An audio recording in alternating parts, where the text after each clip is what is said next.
কি দেখছো, এরকম কেক মানে অনেকটাই কঠিন ভাবছো? একদম না, খুবই সহজ এরকম কেক বানানো। আজই ঘরে বানিয়ে ফেলো, আর দেখো কতটা সফট মানে কেকটা। তো চলো ভিডিওটা শুরু করি। তার জন্য নিয়ে নেবে একটা ব্রেড থেকে 8 থেকে 10 পিস স্লাইস নিয়ে স্লাইজের পুরো অংশগুলি চারিপাশে বাদ দিয়ে দেবে। তারপর একটা পাত্রের মধ্যে নিয়ে নেবে, তার মধ্যে দিয়ে 8 থেকে 10 পিস স্লাইজের সাথে একটা ডিম অ্যাড করবে, পরিমাণ মতো চিনি অ্যাড করবে। তাতে যদি বেশি মিষ্টি পছন্দ করো তাহলে একটু বেশি চিনি নেবে, আর নর্মালটা পছন্দ করলে পরিমাণ মতো নিয়ে নেবে। তারপর নিয়ে নেবে মিল্ক, যদি গরুর দুধ না থাকে পাউডার দুধও গরম জলে মিক্স করে দিতে পারো। তারপর দিয়ে দিলাম ভ্যানিলা এসেন্স 3 থেকে 4 ফোঁটা।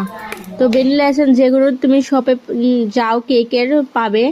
তারপর দিয়ে দিলাম একটা কড়াইয়ের মধ্যে পরিমাণ মতো একটু চিনি, তার মধ্যে দিয়ে দিলাম একটু জল, দিয়ে ভালো করে নাড়ছি। তো বাদামি কালারটা চলে আসার পর এটা নিয়ে নিলাম টিফিন বক্সে, স্টিলের টিফিন বক্স। তো এই টিফিন বক্সে আজ আমি কেকটা বানাবো। তো কেকটা দেখো বেশি গাঢ়ও না বেশি পাতলাও না, ওই রকম পরিমাণ মতো নিয়েছি। তারপর এখন একটা কড়াইয়ের মধ্যে একটু জল নিয়েছি, তার স্ট্যান্ড নেই তার জন্য আমি এখানে চালনি নিয়েছি। তার উপর টিফিন বক্সটা দিয়ে মিডিয়াম ফ্লেমে ঢেকে দিয়ে দিলাম।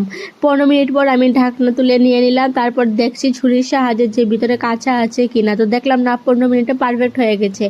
তো এখন 4-5টা কেটে নিলাম, না হলে টিফিন বক্সের মধ্যে এটা লেগে থাকবে। তো দেখো কেকটা কতটা সুন্দর এসেছে। তো